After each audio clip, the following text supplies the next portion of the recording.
For 7 years, she was the quiet pulse of his existence. Then, on the morning she left, he found the first letter. It was tucked inside his briefcase, her handwriting on the envelope. He found the second one in his coat pocket. By the time he reached his study, he had discovered 5, each dated, each from a different year. The final 2 waited on his desk. She was gone, and the silence she left behind was now screaming. Her name was Elise Vance. His was Alexander Thorne. For 2,555 days, she managed his entire world from the shadows of his $30 million penthouse. She knew his coffee temperature, his migraine triggers, the exact weight of the silence he carried. He knew her employee file and nothing more, until that morning. This is the story of how a man who built an empire missed the entire world living in his own home. And why the most important words she ever wrote to him were the ones he never heard her say. Their contract began on a Tuesday in October. No interview, his assistant handled it. The terms were simple, clinical, a non-disclosure agreement thicker than her passport, a salary that silenced questions, and a private elevator that went directly to the sky. She arrived with one suitcase and the quiet wreckage of a life that had dissolved 12 months earlier, a failed ceramic studio in Portland, debts, a silence in her own home that had grown too loud to bear. The housekeeping agency presented it as the ultimate discreet service role. Live-in, full management of a single principal. A man named Alexander Thorne, 34 years old, founder and CEO of Thorne Predictive Analytics. A man described in the briefing documents as, quote, intensely private and, quote, mechanically efficient. The penthouse was not a home. It was a machine for winning, floor-to-ceiling glass overlooking the city, rooms the temperature of a museum, everything in shades of gray and bone white. It was spectacular, and it was utterly, profoundly empty. The first thing she noticed was the silence, not peaceful silence, the silence of a place where sound was considered an inefficiency. Her instructions were on a tablet, updated in real time by his assistant. Mr. Thorne's schedule, Mr. Thorne's dietary preferences, Mr. Thorne's required ambience. He left before dawn and returned after midnight, a shadow passing through his own halls. For the first 6 months, their interactions totaled 17 words. The thermostat is off. The reports go there. Don't touch the desk. She was a function, a silent, moving part in the machine of him. But Elise was not a machine. She was an observer, a former artist trained to see composition, weight, and the story in the negative space. And she began to see him, not the billionaire in the headlines, but the man in the fragments. The way he'd pause, hand on the back of a chair, staring at nothing after a disastrous board call. The single glass of scotch, poured but never finished, on the worst nights. The migraine medication, refilled every 23 days with grim precision. She learned his language. The crisp, ordered suits meant control. The single loosened tie knot meant a strategic victory. The left cufflink slightly askew, a tiny flaw he'd never tolerate, meant something was deeply, personally wrong. She began making adjustments, not on the tablet, off book. She'd leave the balcony door ajar on evenings she knew his head was pounding, for the cross breeze he never requested. She swapped the brutalist desk lamp for a softer glowing one, same design, different bulb, and he never commented, but the tension in his shoulders dipped. She learned he only truly tasted his coffee when it was at 142 degrees, so she bought a thermometer. This was the unspoken pact. She would see everything, he would see nothing, and for a while the machine ran perfectly. The first crack appeared in year 2. It was a Thursday. He came home at 7 p.m., which was early. He stood in the foyer, not moving. Elise watched from the kitchen doorway. He was looking at a modern painting on the wall, a violent splash of red and black. He said to no one, "It's wrong." Then he walked to his study and closed the door. The next morning, the painting was gone. In its place, a blank wall. That evening, a new instruction appeared on the tablet. Source art, neutral. Nothing figurative.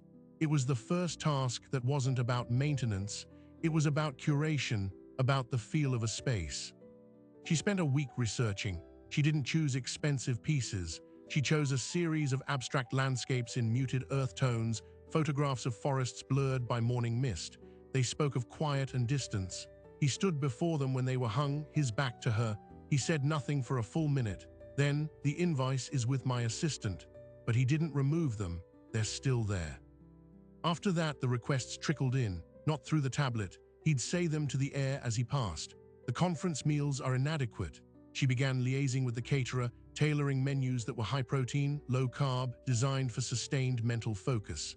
The scent in the lobby is cloying. She worked with a perfumer to develop a custom aroma profile. Clean linen, petrichor, a hint of cedar.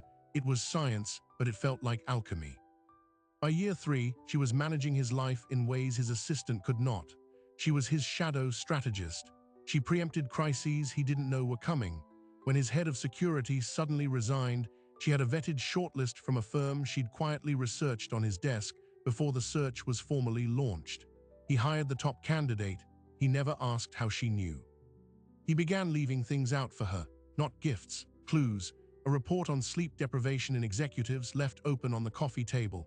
A week later, a state-of-the-art sleep-tracking device appeared in her quarters with a note from his assistant for evaluation. She read it as his confession. He was the subject. She compiled the data, created a regimen adjusting light exposure, evening nutrition, and the timing of his last coffee. His midnight arrivals became 11 p.m. arrivals. Then 10. They never had a conversation, but a dialogue was being conducted in the subtext of things done and undone. She was solving for X, where X was the unstated problem of Alexander Thorne's humanity, and he was allowing it. Then, in year 4, the perimeter was breached. Her name was Isabella Reynard, a venture capitalist, brilliant, formidable, and the first person Alexander had brought to the penthouse in Elise's tenure. Isabel was his mirror, polished, ambitious, operating at the same ruthless frequency. Elise observed her as she observed everything. Isabella's eyes catalogued the art, the furniture, the view. They barely flickered over Elise, who was adjusting the fireplace flame. She was scenery. That night, after Isabella left, Alexander did not go to his study. He poured 2 fingers of whiskey and stood at the window. Elise, he said her name. It was the first time. She appeared in the doorway. Yes, Mr. Thorne. The flowers she brought, get rid of them, they're excessive. His voice was flat. It was a test. The flowers were orchids, stunning and cold. Isabella's choice. Of course, Elise said. He didn't turn. What would you have chosen? The question hung in the air, a door cracking open into a room they'd never entered. She thought of the muted landscapes on the wall, of silence that wasn't empty. Something native, she said, her voice careful, something that doesn't try so hard to be seen. He was silent for a long moment. Then he gave a single, slow nod. The next day, a simple arrangement of eucalyptus and dried pampas grass appeared. He didn't comment, but it remained for 3 weeks, until the last stem turned to dust. Isabella became a fixture, a beautiful, logical next step. The business magazines began drafting the headline, "A Merger of Minds." The prenup was discussed. Elise overheard the lawyers. It was all very clean, very efficient. A partnership to consolidate empires and produce heirs with impeccable genetic and financial portfolios. Elise kept the machine running. She prepared for Isabella's visits, studying her preferences, ensuring perfection. But a new silence grew in her, a heavy, familiar silence. She recognized it. It was the same silence she had fled from in Portland. The silence of being an accessory to someone else's life, of your own colors fading to gray. She began a private ritual. On the anniversary of her start date, every October she would write a letter, not a diary entry, a letter addressed to him. She wrote of the things she had observed that year, the small victories, the silent struggles, the man behind the metrics. She wrote truths she would never speak. She sealed each letter in a plain envelope, wrote the year on the corner, and hid it in the one place she knew he would never look, the locked bottom drawer of his own antique writing desk, a family piece he considered ornate and useless, and whose key she had found taped beneath it in her first week. It was her only rebellion, a time capsule of a life lived in his periphery. Years 5 and 6 blurred into a rhythm of high-stakes deals and Isabella's increasing presence. The wedding was set for June of year 7. The penthouse was to be sold. They were buying a larger estate. Isabella had already sent fabric swatches and architectural plans. Elise's role was to be expanded, overseeing a staff. She was offered a new contract. It was generous. It was a cage. And then, 3 months before the wedding, it happened. Alexander's most anticipated deal, a $5 billion merger that was his career capstone, collapsed, not due to market forces, due to betrayal. His most trusted lieutenant, his protege, had orchestrated a side deal, gutting the terms and leaving Thorn Analytics exposed. The news broke at 4 p.m. on a Friday. The company's stock plummeted in after-hours trading. The board was in panic. Alexander came home at 6. He didn't go to his study. He walked to the living room, to the window overlooking the city that was now buzzing with his failure. He stood perfectly still. Elise brought him a glass of water. He didn't take it. "The board meeting is at 8 a.m., he said, his voice hollow. "Prepare the conference suite. Coffee strong." "It's prepared," she said. He finally looked at her. His eyes, usually sharp as data points, were blurred. "How?" he asked. "Not how is it prepared. How did this happen? How does it end?" "I listened," she said simply. "The lieutenant. His wife called several times last month during his meetings here. She sounded anxious, not about family, about escrow, about timelines. I noted the dates she had in her own private log. She retrieved it now, a simple notebook, and handed it to him. The dates correlated perfectly with the backdoor negotiations." He stared at the notes, at her neat handwriting mapping his undoing. His face did something she had never seen. The flawless armor didn't just crack, it dissolved. For a single, unguarded second, he looked utterly lost. A boy in a suit that cost more than a house, holding a maid's notebook as the only solid thing in a collapsing world. He closed his eyes. "Thank you, Elise." The words were so quiet they were almost absorbed by the glass. He went to the study. The board call lasted all night. She stayed in the adjacent room, monitoring, providing sustenance he didn't touch. At 4 a.m. he emerged. The deal was dead. The company would survive, but wounded. His reputation was ash. "Cancel everything for the next 72 hours, he said, his voice raw. "No calls, no Isabella, no one." "Yes, Mr. Thorne." He started to walk away, then stopped. He didn't turn back. "Elise, what do you do when the thing you built your entire life on just vanishes?" It was the most human thing he had ever asked her, the direct line to the wound. She looked at the back of his head, at the weary set of his shoulders, and she told him the truth. "You look at what's left," she said. "You usually find it was the only thing that ever mattered." He stood there for another heartbeat, then he walked into his bedroom and closed the door. The next morning, the order came. Isabella was to be cancelled. The wedding was off. The penthouse was off the market. Everything was on hold. For 6 weeks, Alexander Thorne worked from home. The world saw a CEO in strategic retreat. Elise saw a man undergoing a silent, total recalibration. He was reading books not on business, but on philosophy. He took long, aimless walks in the private rooftop garden she maintained. He started eating the meals she left in the kitchen, sometimes at the island, while she worked. They shared a space. They did not speak. The machine had stopped, and in the stillness, something else was stirring. Then, on a Monday morning in what would become the final month of Year 7, Elise received an email. It was from a small gallery in Portland. The curator, who had rejected her ceramic pieces 7 years ago, had seen a photo of a vase Elise had made for the penthouse kitchen, holding utensils. A simple, glorious thing. He wanted to offer her a solo exhibition. He said her work had a profound, patient silence. She read the email 10 times. Then she looked out at the gray, perfect, silent penthouse. She looked at the door to Alexander's study, behind which a man was slowly rebuilding a soul. She had the answer to the question he'd asked in his moment of ruin. This was what was left, her own voice waiting to be spoken. She made her decision that instant. She would finish her 7th year. She would write her 7th and final letter, and then she would leave the machine for good. But she had underestimated one thing. Alexander Thorne was no longer the man who didn't see. The collapse had changed his frequency, and as she began her quiet, methodical exit, packing the life she'd built in the shadows, he was finally, truly, beginning to look. He noticed the suitcase first, not the one she'd arrived with 7 years ago, but a new one, sleek and neutral-toned, positioned just inside the door of her private quarters. The door was ajar, which was against her own impeccable protocol. Alexander Thorne paused in the hallway, a sheaf of reports in his hand. He saw the case. He saw the open closet half empty. He saw the careful, grid-like organization of the remaining items, a cataloger's work. He did not enter. He simply stood there, the data point processing.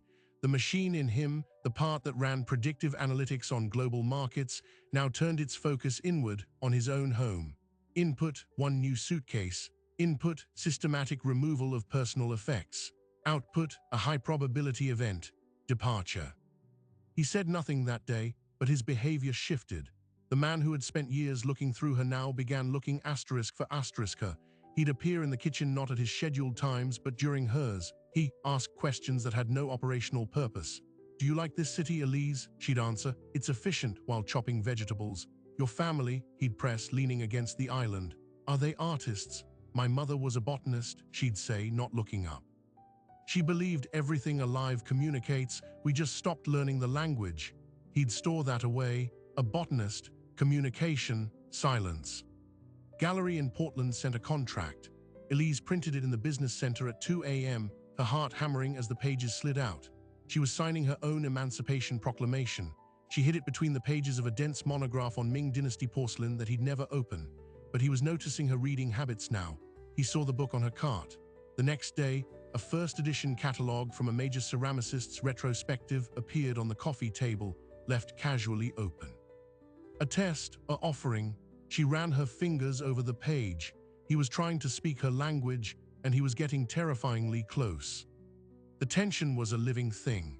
It lived in the 6 feet of polished concrete between them when they passed in a hallway. It lived in the way he stopped calling her Elise and started calling her you. As in, what would you do? As in, you never answered about the city. The professional barrier was dissolving, and neither knew what came next. Then 3 weeks before her planned departure date, the external world crashed back in. Isabella Reynard arrived unannounced. The wedding was off, but the business entanglement was not. Her fund was a major investor in Thorn Analytics, and with the stock still volatile, she had leverage. She swept into the penthouse, her energy sharp and proprietary. She didn't glance at Elise, who was arranging flowers, native grasses, as always. "Alexander, we need to talk. The board is nervous. They see you gardening." She said the word like it was a contagious disease.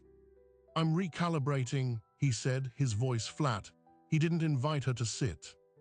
"Recalibrate faster, or they'll find someone who can." Her eyes swept the room, lingering on the muted landscapes Elise had chosen. "The aesthetic has gotten morose. We need to project strength, confidence. I've scheduled a photographer from *Forbes for next week. Here." "No," Alexander said. "It's not a request. This is my home." The words were quiet, final, a new boundary drawn. Isabella's smile was thin. "Your home is an asset, and right now it's a depreciating one. You need to fix the narrative. We appear together, we signal stability. A power union, even if the personal side is paused." Elise felt the weight of the woman's gaze finally land on her, and the staff should be invisible for the shoot. Standard. Alexander followed Isabella's look to Elise, something hardened in his face. "Elise is not standard." The room went perfectly still. Isabella laughed, a short, incredulous sound. "Alexander, she's the housekeeper." "She is Elise Vance," he said, and the way he said it, with a weight that named her entire history, her personhood, was a declaration of war. Isabella heard it. Her expression shifted from condescension to cold reassessment. She looked at Elise, really looked, and saw what she had missed. Not furniture, but a fixture. Not staff, but a presence. "I see," Isabella said slowly. The calculation was audible. How very devoted. After she left, the air was charged. Alexander stood by the window, his back rigid. "I apologize," he said to the glass. "For what?" Elise asked, her voice barely audible. "For her, for the fact that you had to hear that." "I hear everything, Mr. Thorne. It's my job." She meant it to re-establish distance. It did the opposite. He turned. "Stop calling me that." "What should I call you?" "My name is Alexander." He said it like it was a secret he'd been keeping from her. She couldn't say it. The name in her mouth would be a surrender. She picked up her flower shears. "The photographer, I'll ensure the penthouse is prepared." "Cancel it," he said. She said it wasn't a request. "I don't care what she said." He walked toward her, stopping a few feet away. "Elise, look at me." She didn't. She focused on the stem in her hand. Elise. Reluctantly, she raised her eyes. His were clear, intense, stripped of the usual analytical haze. The thing I built my life on vanished. You were right. I looked at what was left. He paused, the silence screaming. You were what was left. The shears slipped from her fingers, clattering on the marble. This was the catastrophe she had not modeled for, the emotional variable her exit plan could not contain. Don't, she whispered. Don't what? Don't say that now, it's not fair. Fair, he took a step closer. You've been running the most intimate aspects of my existence for 7 years. You know my pulse rate when I'm stressed. You know which memories give me migraines. You have secrets about me, Elise, things no one else knows. What is fair about that? She was backed against the kitchen island. It was my job. It stopped being a job years ago, and we both know it. He was in front of her now. You're leaving. It wasn't a question. She nodded once. Why? Because my job here is finished. It was the truest thing she could say. Is that all I am? A finished job? The raw vulnerability in the question shattered the last of his armor. He was a man standing in the wreckage, asking the only person who knew the blueprint if it was worth rebuilding. She wanted to lie, she wanted to say yes and walk away clean, but she had never lied to him, not in her actions, not in her letters. No, she said, the word tearing out of her. You are not a job. He reached out then, his hand hovering near her arm, not touching. A question. The air between them was electric, fraught with 7 years of unsaid words. The moment stretched, thin and perilous. And then the intercom buzzed, the sound violently mundane, his assistant's voice. Mr. Thorne, the emergency board call is starting in 60 seconds. The spell broke. He dropped his hand, the CEO mask slamming back into place, but it was cracked now, and the light behind it was blinding. We're not finished, he said, and it was a promise and a threat. He turned and walked to his study. Elise slid to the floor, her back against the cabinets, trembling. She had miscalculated everything. Her departure was no longer a quiet closing of a door. It was now a demolition, and the wrecking ball was swinging. That night, she wrote her 7th and final letter. Her hand shook. She didn't write about observations or routines. She wrote a confession. Year 7, I came here to disappear. Instead, I learned how to see, and in seeing you, I remembered how to be seen. That is the terrible, beautiful math of it. I am leaving not because you are a finished job, but because if I stay, I will never finish becoming myself. The gallery in Portland is my voice. You taught me in your silent way that every voice deserves to be heard, even the quiet ones, especially the quiet ones. Thank you for the 7 years of silence. It was the loudest thing I've ever heard. She sealed it, she labeled it with the year, and in the deep quiet of the night, she entered his study. The antique writing desk stood in the corner. She retrieved the key from its hiding place, unlocked the bottom drawer, and placed the 7th envelope atop the neat stack of the other 6. 7 years, 7 letters, a complete set. As she locked the drawer, her eye caught a document left open on his modern desk. It was a draft of a new corporate charter, and under a section titled Foundational Ethics, highlighted, was a single line written in his sharp hand. The company shall value the seen and the unseen contributor with equity. Management shall be measured not only by output, but by observation. Her words, the ones she'd said to him in the darkness after the deal collapsed. You look at what's left, you usually find it was the only thing that ever mattered.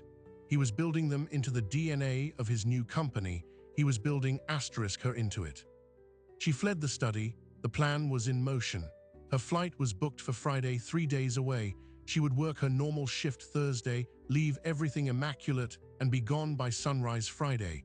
He had a critical investor breakfast that morning. He wouldn't notice she was gone until evening. By then, she'd be in Portland.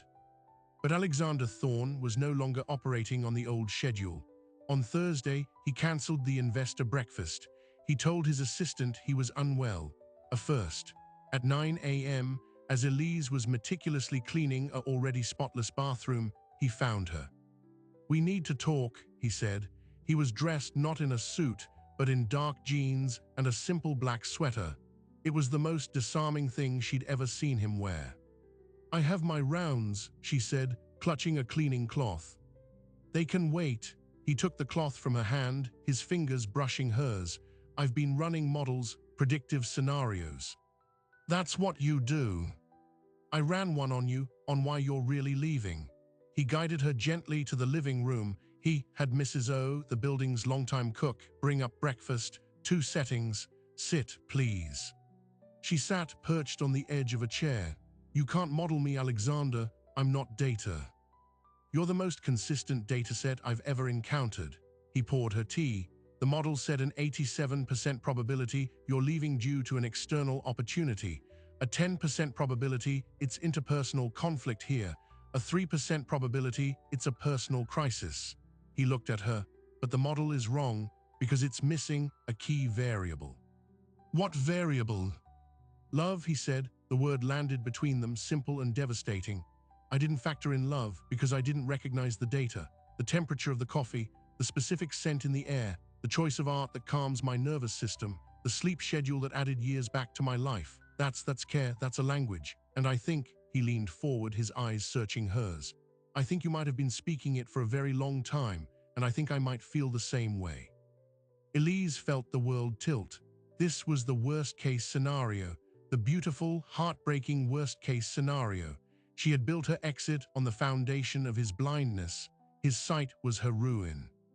"You don't love me," she said, her voice strangled.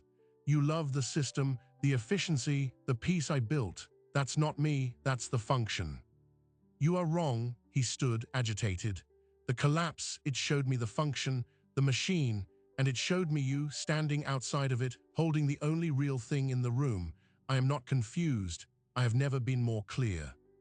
He pulled out his phone, brought up an email, and handed it to her. It was to his head of acquisitions. The subject line, "Portland Gallery Acquisition, Vance Exhibition Priority."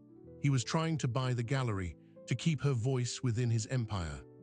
She put the phone down, a cold horror washing over her. He still didn't understand. He was trying to solve for her, to optimize her, to acquire *her happiness. It was the most Alexander Thorne thing he could have done, and it broke her heart. "I leave tomorrow," she said, standing. "My flight is at 10 a.m. Please don't try to stop me. Please don't buy the gallery. Let me have this." The color drained from his face. Tomorrow. He had thought he had more time. He was a strategist who had just been outmaneuvered by a deeper, quieter strategy. "You were just going to leave without a word." "The words," she said softly, thinking of the drawer, "are here. You'll find them when you're ready." She walked to the door, then turned. "Goodbye, Alexander." She spent her final night in the penthouse in her room, the new suitcase by the door. She did not sleep.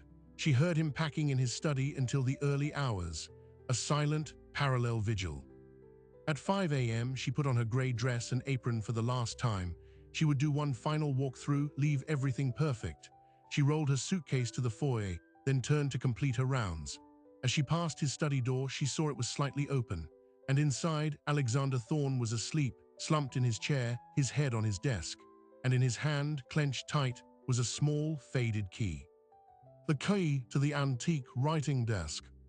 Her breath caught. He wasn't supposed to find them yet, not for weeks, maybe months, not until the new housekeeper disturbed the drawer, but he had found the key. He must have been looking for something, anything of her. She watched the rise and fall of his shoulders for a long moment.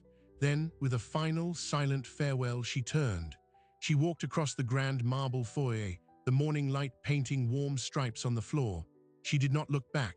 She opened the front door, stepped into the private elevator, and descended from the world she had run for 7 years. At that exact moment, in the silent study, Alexander Thorne stirred. His fingers uncurled from the key. His eyes opened. He looked at the empty doorway. He felt the new, profound silence of the penthouse. It was different. It was the silence of an absence. And he knew, with a certainty that was purely instinctual, that she was already gone. He looked down at the key in his palm. Then he looked at the ornate, despised writing desk in the corner. He stood up. He crossed the room, the key cold in his hand. The lock turned with a soft, definitive click. He pulled the drawer open, and there they were, 7 envelopes stacked in perfect chronological order, her neat handwriting on each one. a time capsule of his own life, written in a voice he'd never truly heard. For a long moment, he simply stared. Then, with a reverence he usually reserved for century-old contracts, he lifted the stack out and placed it on the desk. He sat down.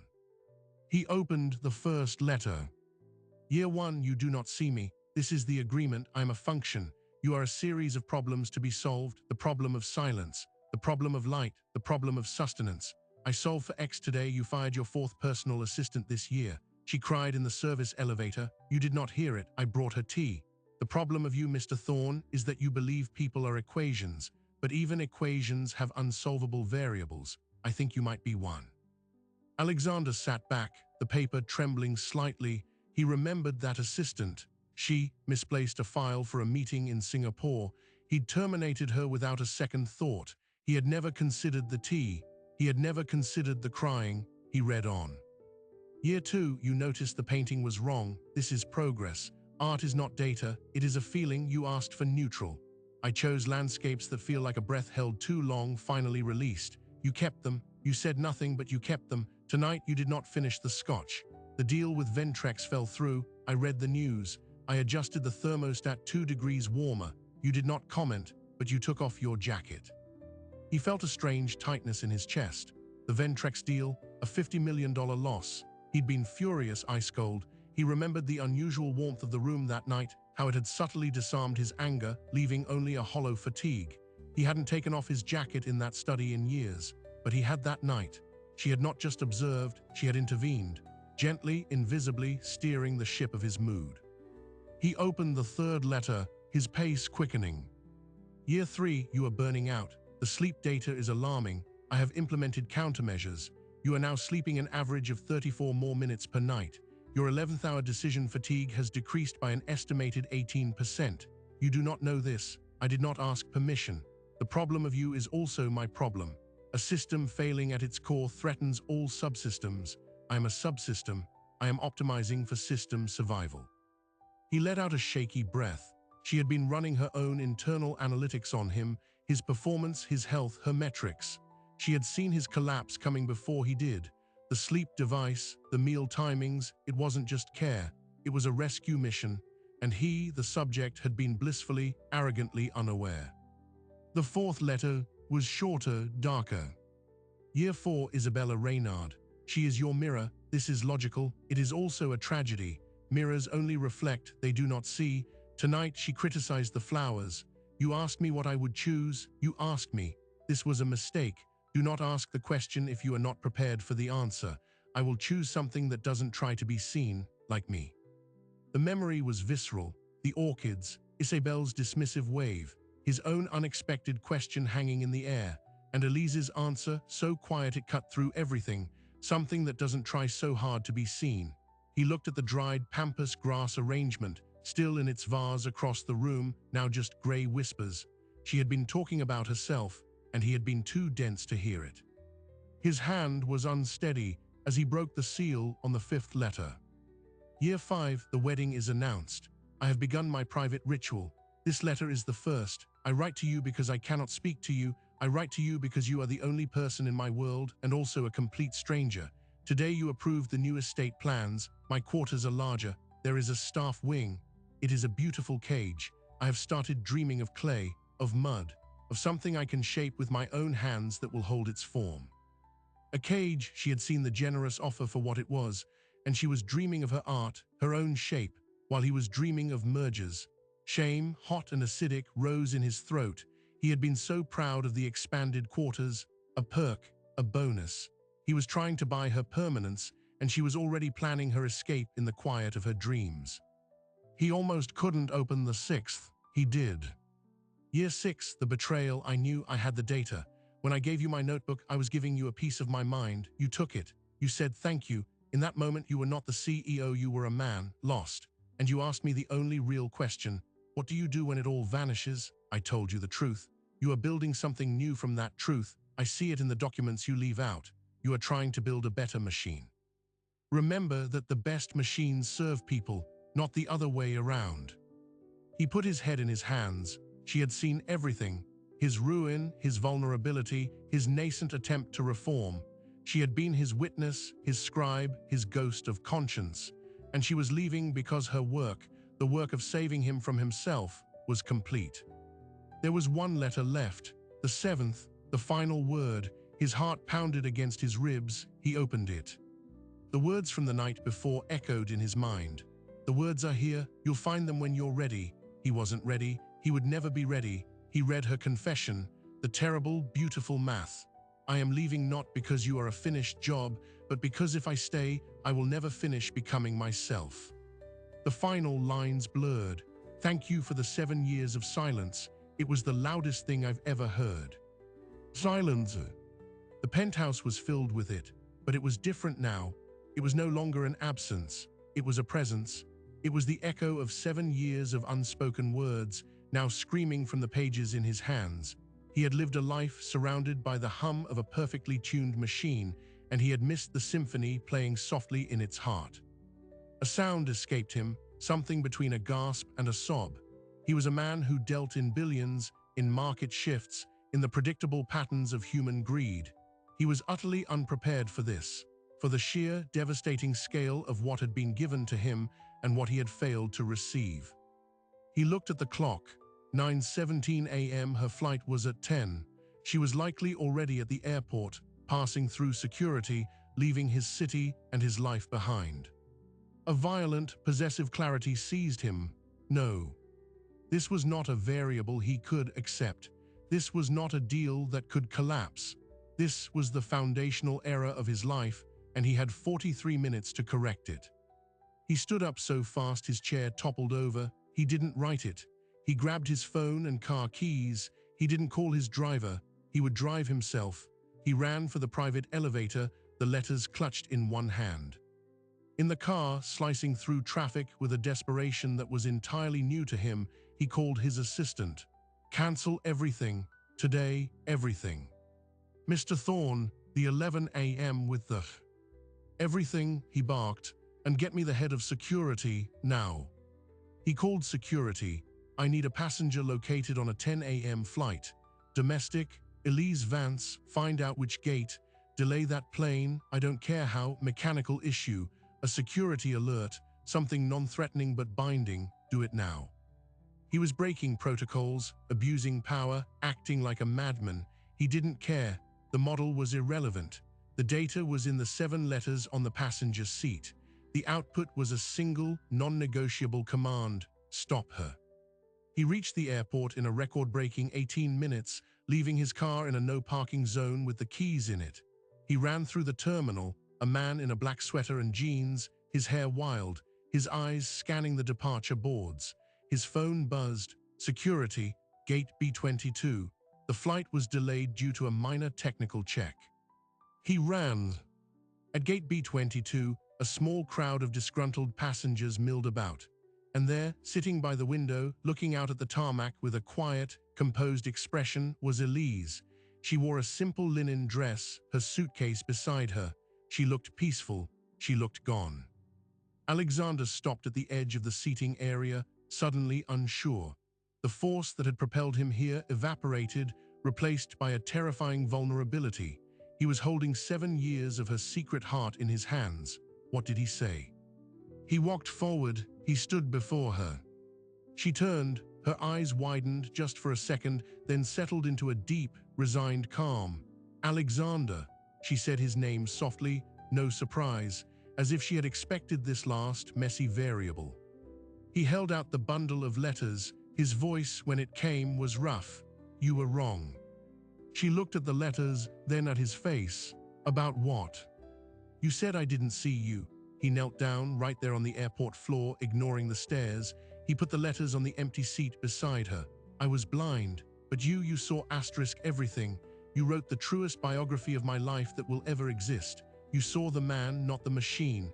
He took a shuddering breath. You asked me not to buy the gallery, so I won't. She waited, her expression unreadable. I'm not here to stop you, he said, and the words cost him. I'm here to ask you. He looked at the letters, then back into her eyes. The 7th letter says you learn to be seen, but I never looked asterisk, not the way you deserved. Give me a chance to learn how, not here, not in that penthouse. Wherever you are, Portland, anywhere. He was begging. Alexander Thorne was on his knees in a public airport, begging. Elise looked at him for a long, painful moment. She saw the raw honesty, the shattered arrogance, the man emerging from the shell. She reached out and touched the top letter, year 7. These were never meant to be read. They were my letting go. I know, he whispered, but I've read them, and I can't let go, please. A gate agent's voice came over the speaker. Flight 421 to Portland is now ready for boarding. The sound broke the spell. Elise stood up. Alexander rose with her, his heart a stone in his chest. She picked up her suitcase. She looked at him, her eyes glistening. My flight is boarding. He nodded, unable to speak. She took a step toward the gate, then stopped. She turned back. She didn't speak. Instead, she reached into her bag and pulled out a small, familiar object. It was the key to the antique writing desk. She must have had a copy made. She pressed it into his palm and closed his fingers around it. The drawer isn't empty, she said quietly. There's one more thing, in the very back. Before he could respond, she turned, handed her boarding pass to the agent, and walked down the jet bridge without looking back. Alexander stood frozen, the key biting into his palm. The crowd moved around him. The flight door closed. She was gone, but she had left him a clue, one more thing, in the very back. He turned and ran again, this time back to his abandoned car, back to the silent penthouse, back to the open drawer. He pulled it all the way out.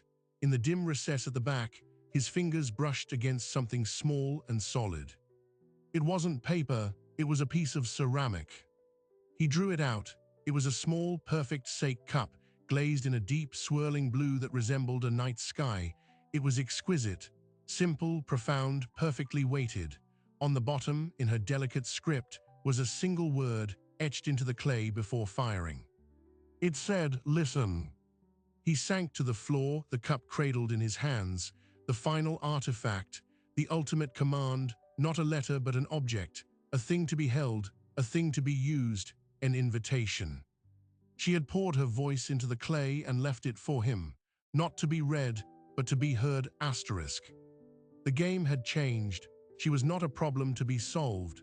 She was not a system to be optimized. She was an artist who had left him her final piece, and the instructions were clear. He had to learn to listen to the silence. He did not get on a plane. The man who had spent 7 years optimizing for the fastest, most direct solution to every problem did not chase her. He listened. He stayed. He sat on the floor of his study for a long time, the ceramic cup warm in his hand, the 7 letters fanned out around him like a map of a country he'd been living in but had never learned the name of. His first act was one of silent restitution. He called his assistant. The Portland Gallery acquisition, cancel the inquiry, issue a formal apology to the curator for any pressure, then establish a grant, an annual fund for emerging ceramic artists. Name it the Vance Fellowship. No publicity. The curator will know what to do. He hung up. It was the first decision he'd made in years that was designed not to acquire, but to support, to amplify a voice, not absorb it. The penthouse was different. The silence was no longer empty, it was charged with memory. He could feel her absence in every calibrated detail, the light, the scent, the perfect inhuman order. It felt like a museum dedicated to a ghost. He lasted a week, then he called a real estate agent. Sell it, furnished, as is. He kept only 3 things, the 7 letters, the ceramic cup, and the ugly, beloved antique writing desk. He moved into a smaller, sun-filled apartment with east-facing windows. He bought the furniture himself, making mistakes, a sofa that was too soft, a dining table that was frankly too small. It felt human. He began the work of listening, not to boardrooms first, but to the people in them. He implemented the ethical charter she'd inspired, tying executive bonuses to employee retention and satisfaction scores. He shocked his leadership team by instituting silent meetings, 10 minutes at the start of every strategy session where no one spoke, just wrote down observations. It was infuriating. It was revolutionary. The quality of their decisions improved. He hired a new head of housekeeping for the corporate offices. His only interview question, tell me about a time, you noticed something about someone that they didn't say. He hired a woman who spoke about seeing a delivery man's worn shoes and leaving an anonymous gift card for a shoe store. Alexander Thorne was deconstructing the machine piece by piece and building something more organic in its place, something with a heartbeat. In Portland, Elise Vance opened her exhibition. It was titled Seven Silences. The pieces were stunning, vases with impossibly thin walls, bowls that seemed to hold light rather than substance, sculptures that explored the shape of absence. The centerpiece was a series of 7 small cups, each glazed a different shade of twilight. The art critic for the major paper wrote, "Vance gives form to the unspoken. Her work is not loud, it is deep. It resonates in the quiet parts of you." She sold out. She rented a small studio with a kiln. For the first time since she was 22, she woke up, and her first thought was not of someone else's needs, but of the clay waiting for her hands. It was terrifying. It was glorious. She thought of him often, not with regret, but with a strange, quiet gratitude. He had been the anvil upon which she had forged her own strength. She did not expect to hear from him. The Grant Fellowship in her name, announced quietly by the gallery, was a shock. It was perfect. It was respectful. It was him listening. 6 months passed. Alexander's company stabilized, then began to thrive in a new, more sustainable way. The Thorne turnaround was a case study in empathetic leadership. He gave no interviews about it. Elise's second exhibition was scheduled. She was working on a new series, bolder, more colorful. She was learning to speak in a louder voice. Then, on a rainy Tuesday in October, exactly 8 years to the day from when her contract had begun, a package arrived at her studio. No return address, Portland postmark. It was a flat, rectangular box, carefully wrapped. Her heart stalled, she knew. She opened it. Inside, on a bed of gray linen, was a simple frame, and within the frame was not a document or a photo, but a grid of 7 small, sealed envelopes, her letters, arranged in a clean row, their aged paper visible behind the glass. He had framed them, not to read them again, but to honor them as artifacts, as the sacred text they were. There was a note, written on heavy, plain cardstock. His handwriting, which she knew from 1,000 documents, was there. It said, "Elise Asterisk, I am learning to listen. The first thing I heard was the silence you left. It taught me more than all the noise before it. The second thing I heard was my own voice, and I didn't like the sound of it. I am working on that. The third thing I want to hear is yours, if you are ever willing to share it with me again. Not as my housekeeper, not as my secret biographer. As Elise. I am in Portland for a conference on the 14th. There is a small tea house on 4th Street that serves jasmine pearl. They have a quiet corner. I will be there from 3 to 4 p.m. every day of the conference, drinking tea and listening. No expectations. Yours asterisk. Alexander." She held the note, her fingers trembling. He had framed her silence. He was not demanding a response. He was not solving for X. He was presenting a datum, an open variable. He would be in a chair at a specific time, and he would listen. The 14th was a week away. She did not decide immediately. She let the week unfold. She worked her clay. She walked in the rain. She looked at the framed letters on her studio wall. A piece of their shared history returned to her, transformed into art by his act of preservation. On the 14th, it was raining again. At 2:45 p.m., she put on her coat. She stood at her door for a full 5 minutes, her hand on the knob. Then she left. The tea house was small, warm, fragrant with steam and leaf. And in the back, in a corner by a window overlooking a tiny brick courtyard, he sat. He wore a simple navy sweater. He had a book open on the table, but he wasn't reading it. He was watching the rain trace paths on the window. He looked calm, different. The sharp edges of him had been softened by time and thought. He did not see her enter. She walked to his table and stood there. He looked up. For a moment, they just looked at each other. 7 years of silence, 6 months of distance, and 1,000 unsaid things hung in the air between them. "Hello, Alexander," she said. A slow, real smile touched his eyes. "Hello, Elise. He gestured to the chair opposite him. Would you like some tea? They have jasmine pearl, or something else if you prefer. She sat down. Jasmine pearl is fine. He poured her a cup from the small pot on the table. His movements were careful, deliberate. He did not fill it to the brim. He left room, the way she had once left room for him to breathe. Thank you for the letters, she said. Framed, that was. Presumptuous, he offered. Appropriate, she corrected softly. They were always a kind of art. He nodded. How is the studio? It's good. The new series is louder. I'd like to see it sometime, if that's ever something you'd want. Maybe, she said, not a yes, not a no, a possibility. They sat in a comfortable silence, drinking tea, listening to the rain. It was not the silence of the penthouse. It was a new silence, a shared one. I sold the penthouse, he said after a while. I know, I saw the listing. The photographs were very cold. They were, he paused. I kept the desk and the cup. I use the cup every morning. She looked at him, surprised. For what? For my morning matcha. It's the perfect size. It feels right in the hand. He met her gaze. It reminds me to listen before I speak, to look for what isn't being said. Elise felt a warmth spread through her that had nothing to do with the tea. He had integrated her lesson into his daily ritual. He wasn't just hearing her, he was understanding. They talked for an hour, not about the past, not directly, about clay and glazes, about sustainable business models, about the light in Portland versus the light in Seoul. It was a first conversation, tentative, curious, respectful of the new ground between them. When the tea was gone, he did not ask for more. He did not ask to see her tomorrow. He simply said, "Thank you for coming, Elise. It was good to hear your voice." She stood. "It was good to see you listening, Alexander." He smiled again, that new quiet smile.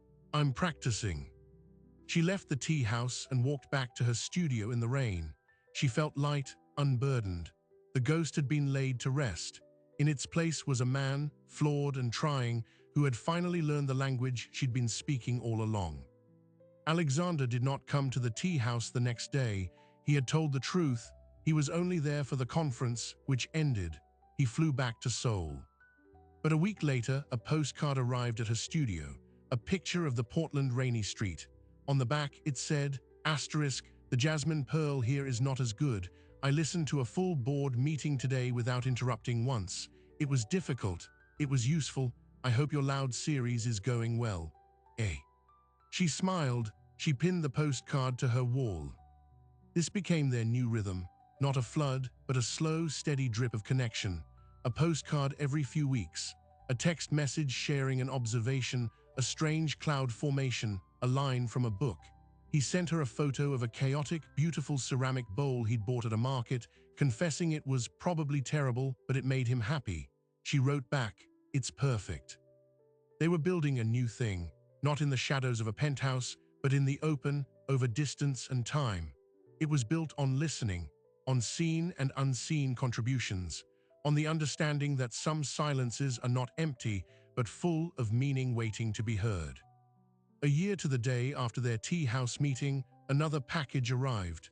This one was larger. Inside was the antique writing desk, the one from the penthouse. It had been restored, the wood glowing. The key was in the lock. There was a note. Elise asterisk. This held your silence for 7 years. Now I am giving it back to you. May it hold your words, your sketches, your dreams, or just your spare keys. It is yours. I am coming to Portland next month. There is a new gallery opening showing kinetic sculpture. I have 2 tickets. If you would like to go with me as my guest, the second ticket is yours.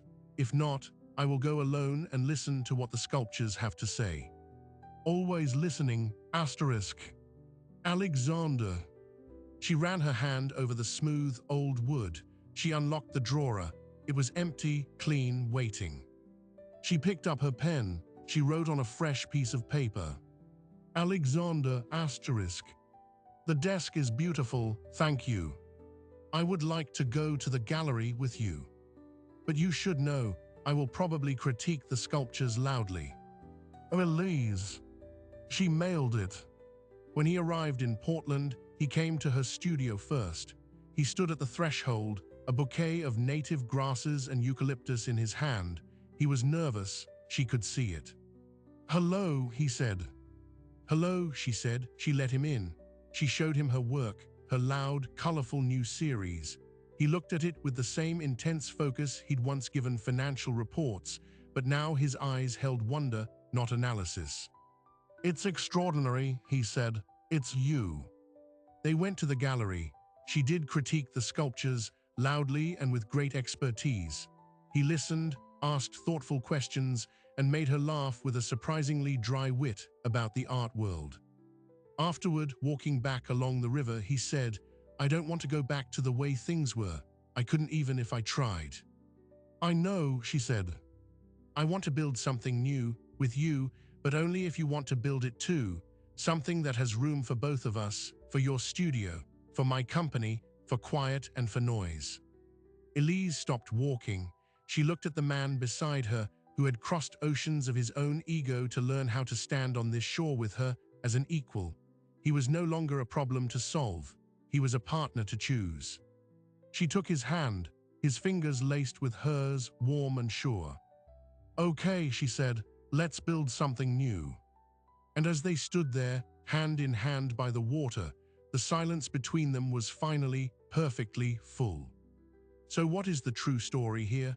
Is it a romance, a tale of personal reinvention, or is it something more fundamental, a map of how two people can occupy the same space for years and live in entirely different worlds, one defined by visibility, the other by invisibility, the CEO and the housekeeper, the seen and the unseen? At its heart, this is a story about attention, the most valuable currency we have. Alexander Thorne spent years investing his attention in markets, in strategies, in the visible architecture of power. Elise Vance invested hers in the subtle human architecture of a single life. Their tragedy was that their investments never intersected. Their miracle was that, eventually, they did. We live in a world that celebrates the loud, the visible, the quantifiable. We are taught to optimize, to scale, to broadcast. But what about the quiet contributions, the unobserved care, the thousand tiny, correct adjustments made by the people who watch from the edges of our lives? The parents, the partners, the nurses, the teachers, the friends who hold the space for us to fail and then rebuild. What is the value of a person who sees you, truly sees you, before you ever think to look at them? Elise's letters were not a love story. They were an audit, a 7-year performance review of a human soul conducted in secret, and in the end, they held up a mirror to both of them. For Alexander, the reflection was of a man who had mistaken control for living. For Elise, it was of a woman who had mistaken service for identity. Their salvation was not in finding each other, but in finally seeing themselves clearly enough to choose each other. The haunting question the story leaves us with is this: how many silent symphonies are playing in the corners of our own lives that we are too busy, too self-absorbed, too focused on our own metrics to hear? Who is the Elise in your world? And more uncomfortably, in what parts of your life are you the Alexander, surrounded by gifts of attention you have not yet learned to receive? Some silences are empty, but some are filled with a love so deep and patient it has no need for words. It simply acts. It adjusts the thermostat. It chooses the right art. It ties a double knot. It leaves a single perfect cup. The hope in this story is not that a billionaire chased down his housekeeper. The hope is that a man learned to listen, and a woman learned to speak. And in that exchange, they built a new language, one where both the seen and the unseen could finally be heard. If this story resonated with you, if it made you think of someone whose quiet care has shaped your world, consider this your invitation. Tell us about them in the comments below. Let's create a testament to the unseen contributors. And if you believe in stories that explore the deep, complicated fabric of human connection, then help us keep telling them. Like this video, share it with someone who understands the weight of a thoughtful silence, and subscribe for more journeys into the heart of what really matters. Thank you for listening. Truly, we will see you in the next story.